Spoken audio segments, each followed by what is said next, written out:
I never thought I'd smile while watching a grown woman sob on her manicured lawn. But there she was, Karen from Lot 47, mascara running like black rivers down her Botox-smooth cheeks. She'd stormed over that morning, veins bulging in her neck, screaming about my illegal bird feeder, said it attracted vermin and violated HOA Covenant 12B. Before I could even grab my coffee, she'd whipped out her phone and dialed code enforcement, her voice dripping venom as she reported me for endangering the community's aesthetic integrity. That's when I decided, gloves off. I hung up my towel from the clothesline she hated, right in her line of sight, and let the real games begin.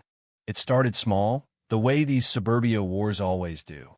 Willow Creek Estates, that cookie-cutter slice of American dream in suburban Ohio, where every mailbox matches and God help you if your grass hits 2 inches over code. I moved here 6 months ago after my divorce, seeking quiet amid the cul-de-sacs and minivans. But Karen?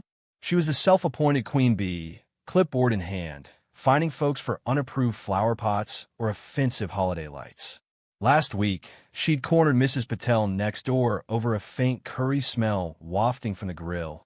Cultural imposition, she'd hissed. I kept my head down at first, nodding politely during block parties where she monologued about preserving property values. But that bird feeder?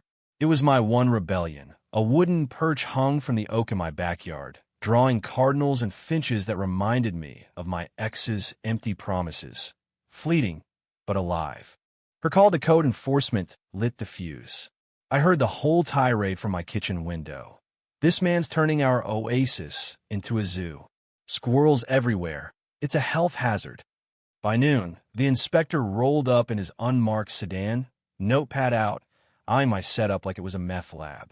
I met him at the curb, badge clipped to my belt, subtle, but there. Afternoon, officer, I said, extending a hand. Name's Jack Harlan, regional marshal for the county. What's the beef? His eyes widened. He knew the title. Marshals don't just slap wrists. We enforce statewide codes, from zoning to environmental regs. The kind of authority that makes HOAs look like playground monitors. He chuckled, glanced at my feeder, and shrugged. Looks fine to me. Birds ain't code. Tell your neighbor to chill. As he drove off, Karen's Prius screeched into her driveway. She bolted out, fury etched in her yoga-toned frame. What did you do? Bribe him? This isn't over. I'll escalate to the board. That's when a backlash hit like a Midwest thunderstorm. I could have let it slide, played the good neighbor. But betrayal stings deeper when it's fresh. My ex had pulled the same power plays, weaponizing fairness to gut me in court. So I went nuclear quietly. First, I filed a counter-report. Anonymous tip to the county about Karen's unpermitted backyard shed, the one stuffed with her pyramid scheme essential oils. Turns out, it violated setback rules by 6 inches. Inspector returned that afternoon. Same guy, smirking now. Ma'am, we're going to need to discuss this structure. Her face drained of color, that signature snarl twisting into panic. This is harassment. He's targeting me because I stood up for the community. The neighbors gathered, whispers rippling. Old man Jenkins from 52 chuckled in his beer. The young couple of 49, fresh from the city, filmed it all on their phones. TikTok gold, baby. Show current trending locally by evening. Her viral meltdown racking up comments like Queen of Petty and bet she reports her own shadow. She doubled down, of course. Emergency HOA meeting that night in the clubhouse. Fluorescent lights buzzing like angry hornets. Karen commandeered the podium, projector humming as she flashed slides. My bird feeder zoomed in like evidence from a crime scene, charts graphing declining curb appeal. This man is a menace. We must find him into compliance. The room shifted uneasily. Folks who'd grumbled about her before now openly scoffed. When I stood casual in jeans and a flannel and flipped open my credentials, the air sucked out. Appreciate the passion, Karen, but as regional marshal, I've already audited your board's filings.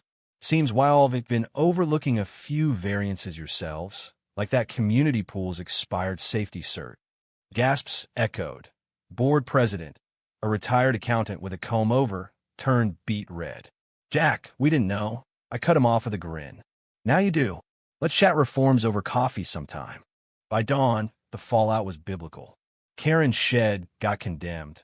Demo crew showed at 8 a.m., her shrieks carrying 3 blocks as they tore it down, oils and Tupperware spilling onto the lawn like confetti from hell.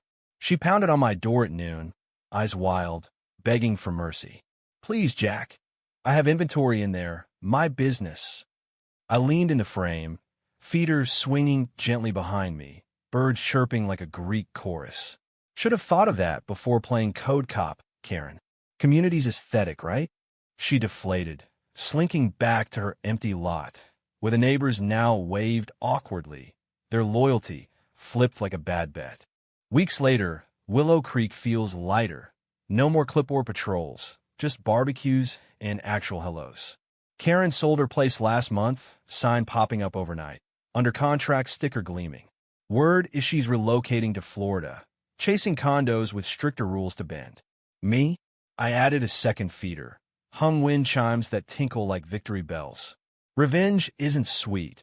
It's the quiet satisfaction of watching entitlement crack, one petty call at a time. And yeah, I still smile when the Cardinals show up. They know, this yard mine now.